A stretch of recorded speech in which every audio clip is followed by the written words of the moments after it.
कभी कभी कुछ दरवाजे बंद ही अच्छे लगते हैं, क्योंकि अगर वो खुल जाएं तो सिर्फ हवा अंदर नहीं आती, कुछ और भी आ जाता है। आज की कहानी एक ऐसे ही दरवाजे की है। एक ऐसा दरवाजा जो 25 साल से बंद था और जिस दिन वो खुला उस दिन से एक पूरा खानदान गायब होना शुरू हो गया। तो लाइट्स बंद कर लीजिए, हेडफोन लगा लीजिए और तैयार हो जाइए सियाह दरवाजा के लिए। लाहौर से तकरीबन 4 घंटे दूर एक छोटा सा गांव था, नूरकोट। वहां एक पुरानी हवेली मौजूद थी जिसे लोग काला मकान कहते थे। इस घर के बारे में एक अजीब बात मशहूर थी।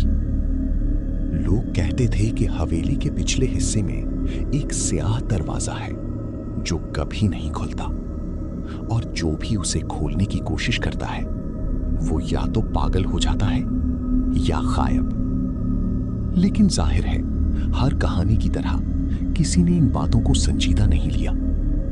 हमजा भी उन्हीं लोगों में से था।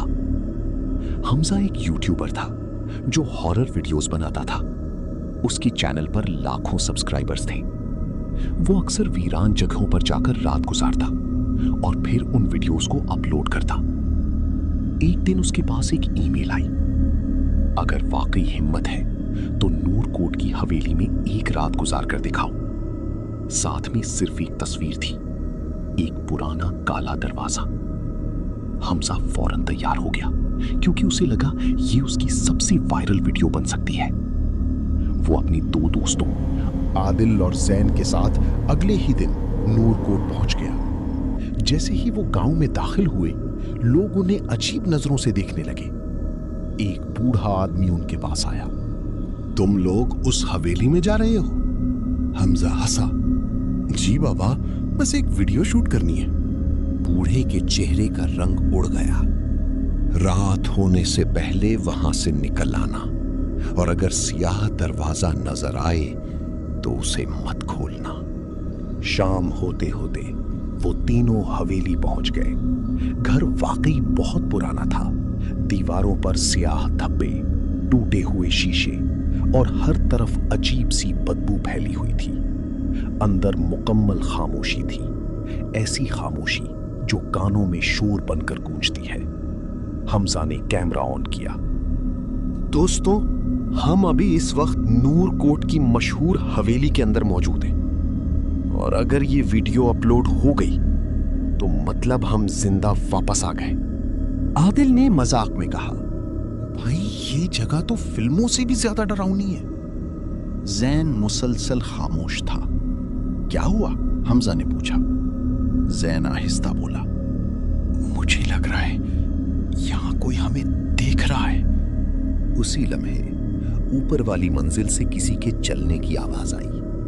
ठक ठक ठक। तीनों फौरन रुक गए। हमजा ने कैमरा ऊपर किया लेकिन वहां कोई नहीं था। शायद बिल्ली होगी, आदिल बोला। लेकिन फिर आवाज दोबारा आई, इस बार ज्यादा करीब। ठक ठक ठक, जैसे कोई लकड़ी के फर्श पर नंगे पांव चल रहा हो। हमजा ने हिम्मत की और सीढ़ियां चढ़ने लगा।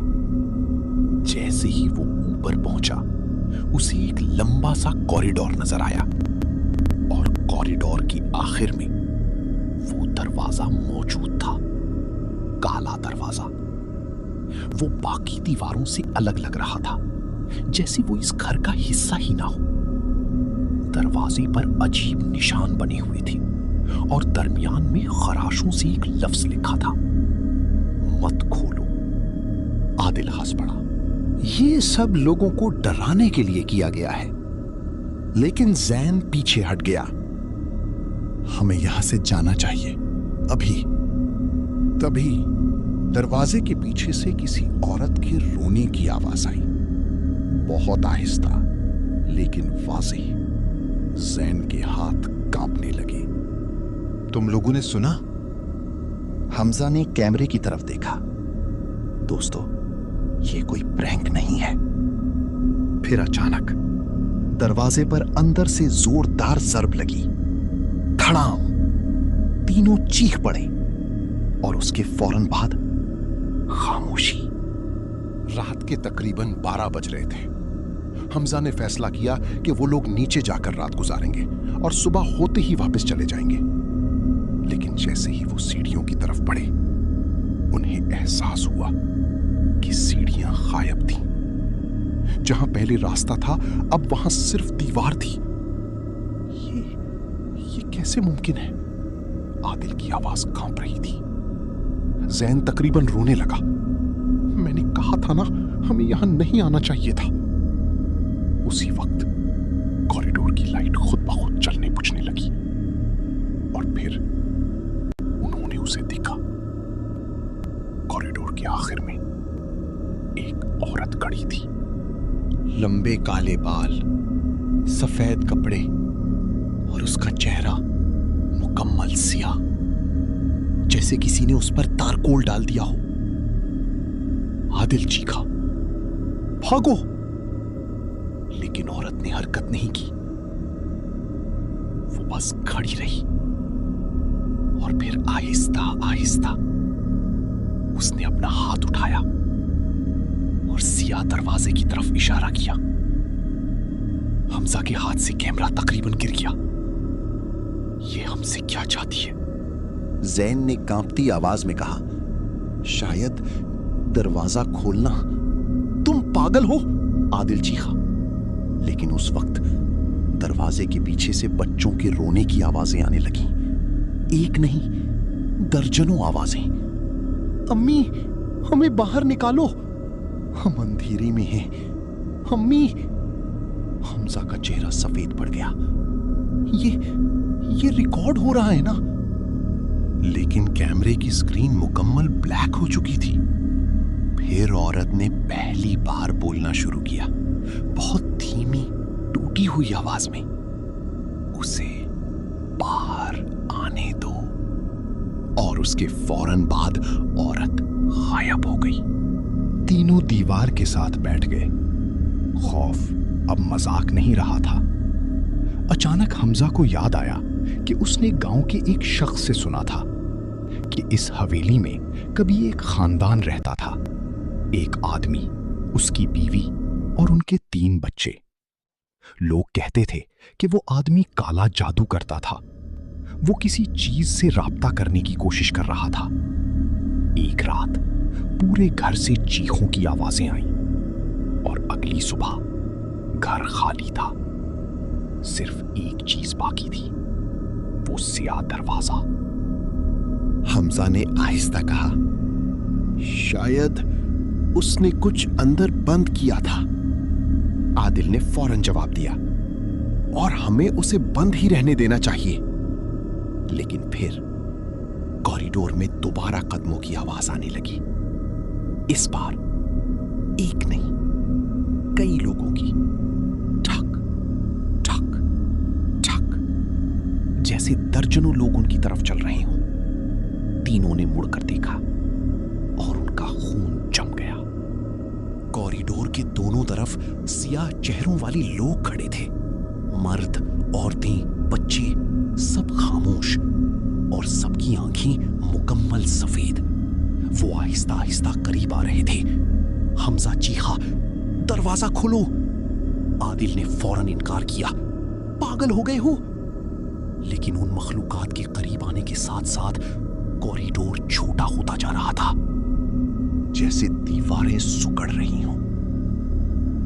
आखिरकार हमजा ने कांपते हाथों से दरवाजे का हैंडल पकड़ा। वो बर्फ की तरह ठंडा था और फिर दरवाजा खुल गया।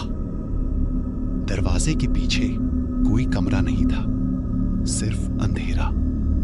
ऐसा अंधेरा जो जिंदा महसूस हो रहा था।